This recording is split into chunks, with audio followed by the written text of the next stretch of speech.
Hello friends, நான் உங்கள் ERK பேசுகிறேன். பாருங்கள் ஃப்ரெண்ட்ஸ், நேற்று தான் மரவள்ளி கிழங்கு நட்டுச்சுங்க. ஏற்கனவே தண்ணி பாய்ச்சிருந்துச்சு, ஆனால் லைட்டாக உணர்ந்து போனதுனால மறுபடியும் இன்றைக்கி நேற்று மரவள்ளி கிழங்கு குச்சி நட்டு மறுபடியும் இன்றைக்கி தண்ணி கட்டுதுங்க ஃப்ரெண்ட்ஸ். இதுக்கு மேலே ஒரு வாரம் 4-5 நாள் கழிச்சிக்காட தண்ணி பாய்ச்சலாம், ஒன்றும் பிரச்சனை இல்லை. ஆனால் இது அந்த வேர் பிடிக்கணுங்கிறதுக்கோசரம் ஈரத்துலேயே மறுபடியும் இன்னொரு தண்ணி பாய்ச்சுது ஃப்ரெண்ட்ஸ். பாருங்கள், இந்த மாதிரி தான் கால் போட்டு பாருங்க ஃப்ரெண்ட்ஸ். இந்த மாதிரி 2 அடிக்கு ஒரு கால் போட்டு 2.5 அடி தூரம் போட்டு ஒரு குச்சி வச்சுருக்குது ஃப்ரெண்ட்ஸ். இந்த மாதிரி தான் மரவள்ளி கிழங்கு நடணும். பார்த்துக்காங்க, ஒரு 10 நாள் ஆகுனா புல்லு நிறையா முளைக்கிறதுனால இது மறுபடியும் ஒரு களை வெட்டணும் ஃப்ரெண்ட்ஸ். இதெல்லாம் நாமளே சொந்தமாக வேலை செய்கிறோம்.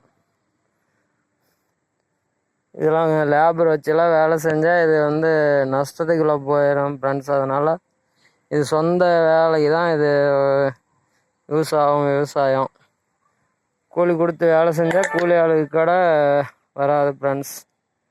பாருங்க, இதுதான் விவசாயங்கிறது. எல்லாம் ஏகப்பட்ட நஷ்டத்தில் போயிடும் கூலி ஆள் வச்சு லேபர் வச்சு வேலை செஞ்சால். பாருங்க, 15 நாள் 20 நாளாக இதில் ஏதாவது வேலை செஞ்சுட்டு இருக்கிறோங்க. இதெல்லாம் கூலி கணக்கு போட்டால் கூட கூலிக்கு வராது ஃப்ரெண்ட்ஸ். ஓகே ஃப்ரெண்ட்ஸ், தண்ணி மழை பாஞ்சிருச்சு. பக்கமாக மடத்தில் இப்போ போகிறோம். பாருங்கள், மழை ரொம்ப போகுது. நம்ம சேனலுக்கு சப்போர்ட் பண்ணுங்கள் ஃப்ரெண்ட்ஸ். லைக் பண்ணுங்கள், ஷேர் பண்ணுங்கள், சப்ஸ்கிரைப் பண்ணுங்கள் ஃப்ரெண்ட்ஸ். கொஞ்சம் சப்போர்ட் பண்ணுங்கள் நம்மளுக்கும்.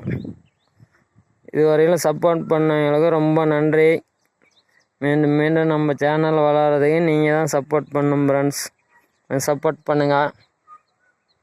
விவசாய வீடியோலாம் நிறையா போடுறோம் ஃப்ரெண்ட்ஸ். சப்போர்ட் பண்ணுங்கள் நம்மளுக்கு. ஓகே ஃப்ரெண்ட்ஸ், நாளைக்கு பார்க்கலாம். சாயங்காலம் மணி 6 ஆயிடுச்சு. இன்னும் 1 மணி நேரம் ஆயிரம் தண்ணி பாய்ச்சறதுக்கு. பாருங்கள், இன்னும் பாதி இருக்குது, இன்னும் பாய்க்கணும். இருட்டாயிரம் இங்கேயே. ஓகே ஃப்ரெண்ட்ஸ், பார்க்கலாம்.